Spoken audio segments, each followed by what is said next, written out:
frustration. Crystal Palace dig deep to get a point against Chelsea. Crystal Palace won. Chelsea won. Chelsea's woes continue. 4 games without a win. And I'm not sure where to begin with this because there was some positives, some negatives. So we're going to break it down at all, looking at some individual performances and Chelsea's tactics as a collective. That game epitomised the same game of two halves. Chelsea were absolutely brilliant in that first half. Fluid, decisive, aggressive with the ball, aggressive without the ball. Fully deserved to go 1-0 up in the 14th minute with Jadon Sancho assisting Cole Palmer. So let's talk about those two for a little bit, because those two today, I need to see this partnership a little bit more. It was a thing of beauty. Jadon Sancho's improvisation on the ball to beat his man and then have the confidence to drive towards 3 players before assisting Cole Palmer. Cole Palmer actually took his goal really well. It looked so easy to score, but it was a difficult moment.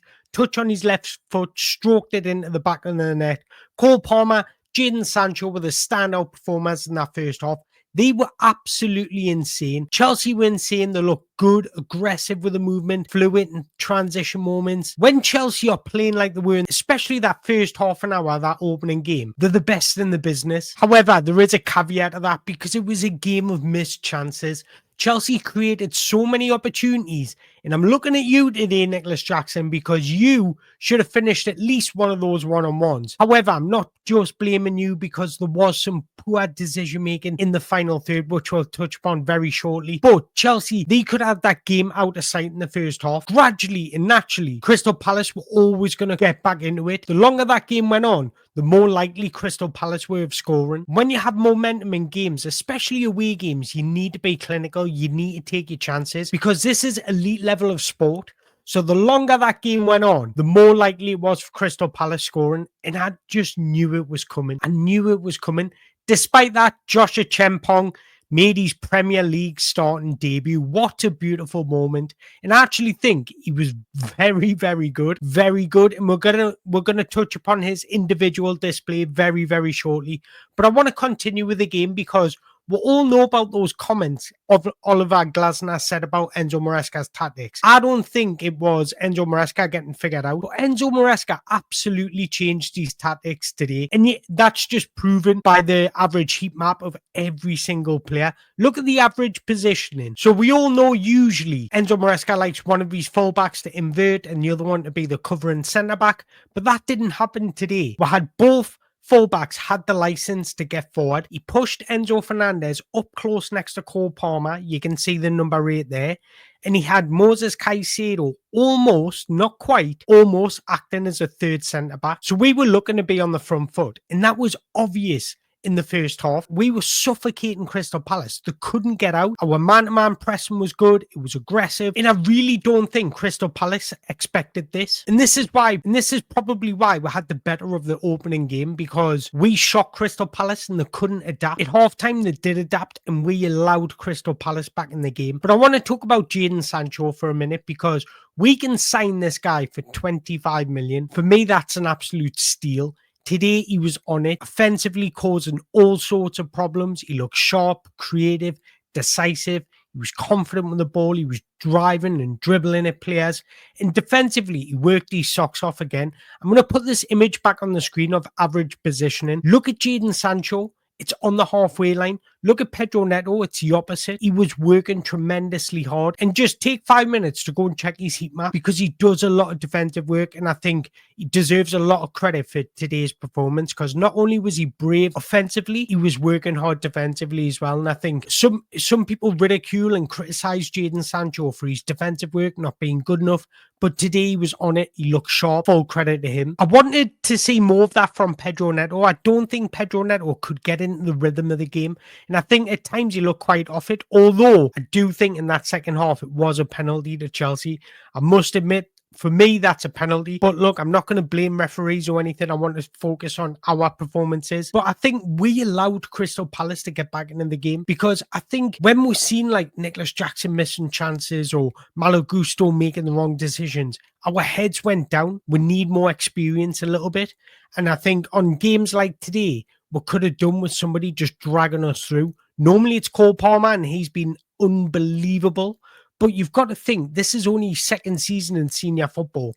Cole Palmer is still adapting to situations himself, although he's magic on the ball. What I like about Cole Palmer, and I know I'm going to get on again about Cole Palmer, is his ability just to impact games in moments, being efficient and effective in space. He doesn't need many, many touches of the ball to impact the game, and that's the beauty of Cole Palmer. I thought he was on it today, and I thought he was let down by people around him, bar Jadon Sancho, and I think if everybody had been on it today, we would have comfortably won that game 3-0. And that's the frustration. And for our defending, we were awful. Malo Gusto getting caught goal side. Goal side of his man, that's 101 defending. If he had been goal side of his man, Crystal Palace wouldn't have scored because they wouldn't have played that ball through. And then Eze wouldn't have been able to cross it for Mateta. So I just think we're causing our own problems from lack of concentration. And I want to talk about Malo Gusto a second because I've said this for a while now. He's not quite understanding Enzo Maresca's system. He doesn't get it. He's making the wrong decisions and then he's in the wrong positions to make a better decision. There was numerous at times he was actually advanced in the final third, making the wrong decisions. Offensively, defensively, he's making mistakes. And it's not clear mistakes where he gives the ball away. It's mistakes where his positioning's not very good. And I think he's getting caught in two minds. And that's making him make the wrong decision. Until he learns Enzo Maresca's system, it's not going to get any better. He's a quality footballer. We've only got to look at last season. He's a quality footballer. I'm not saying this. I'm not trying to get at the guy. But I'm just saying he's clearly making the wrong decisions. And I don't want to sound like I'm just hounding out Malo Gusto because I think he's a great, great footballer. I really rate him. But I just think, I don't know if it's concentration or lack of confidence, but he's not making the right decision and he needs to start making the right decisions. And speaking of the right decisions, I thought Nicholas Jackson today, I thought he was quite good, but bad at the same time, if that makes sense. Doesn't make sense in my head, but let me explain. I thought he pressed well, he was aggressive, he was good movement off the ball. He opens up the space for Cole Palmer to then get a goal. That's what I mean. Good movement off the ball. His link-up play was good, but his clinicalness in decisive moments where we really need him to step up, just non-existent. We could have been 3-0 up. We could have easily been 3-0 up if he had his shooting boots on today. And that's the story of Nicholas Jackson. Some weeks he's going to score goals where you wouldn't expect him to, but some weeks he's going to miss chances that you don't expect him to. So I guess it just comes with Nicholas Jackson. But I do think there's a player in there. I do think he's going to get better. Again, moments like that give the opposition momentum, makes them think today might be our day. And that's what I'm talking about. Every other team, look at Liverpool. This is why they're sitting top of the Premier League. They take their chances. They punish teams. As soon as there's a mistake or they get through, they take their chances. And that's the difference, right? But if we go through the team, I thought Robert Sanchez wasn't particularly bad today. I thought, hate to say it because I don't want to be the guy to pick out bad performances. I thought Malo Gusto wasn't good today. Joshua Chempong, I'm going to speak about him in about a minute. Levi Colwill, I thought he was good. Mark Cucurella, I thought he was good. Enzo, Moses Caicedo, I thought they were very good. Jadon Sancho, I thought he was brilliant. Cole Palmer was brilliant. I thought Nicholas Jackson was good. And I wanted to see a bit more from Pedro Neto. So that was me going through that team. Now, I thought Mark Guéhi looked good when he came on. I thought he pressed well. He looked aggressive. He looked hungry. He looked like he wanted to make an impact. And that's a beautiful thing. It was good to see him get minutes today. But let's talk about our star boy. The star boy just coming out the Cobham Academy and putting out a performance like that on his Premier League debut away from home is very respectable. And that is Joshua Chempong. I've been loathing this moment for such a long time. He looked composed in and out of possession, good distribution on the ball. He looked comfortable moving into midfield with the ball. What I liked about his performance out of possession, he was never flustered, never ever did I, off memory, can I see him in panicking, trying to make a tackle? He was anticipating the game well. He defended with maturity and he had good positioning. I've been saying this for a while.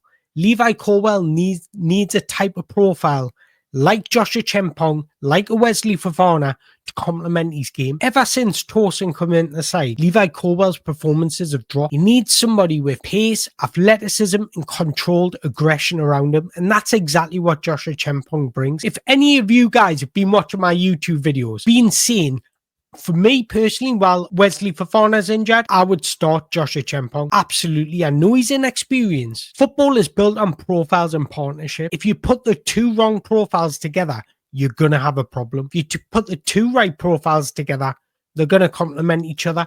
And I just think once Josh Acheampong gathers more experience, he's going to complement Levi Colwill far better than what Torson does. So for me, considering it was his first Premier League start, I can't fault the kid. Brilliant performance, and I'm excited to see more, because if that's what he's delivering on his first start, think of what he's going to be in a year's time. He's just going to become a very well-rounded, solid defender, and I'm all here for it. So there's my thoughts, guys. The first half an hour, 20 minutes, I thought Chelsea are going to cruise this. Chelsea are going to cruise this. I'm expecting 2 to 3-0, but just didn't go that way. Sometimes you have those games, but you need to be clinical. But I want to hear from you guys. What did you make of Enzo Maresca's tactics? What did you make of Chelsea's performance as a whole? Who was it? Was there any players that disappointed you? And was there anything we could have done differently to win that game? But more importantly, I want to hear your thoughts on Josh Acheampong. Let me know in the comments below all your thoughts, guys. And don't forget, before you leave this video, hit the like button, hit the subscribe button. Until next time, thank you very much.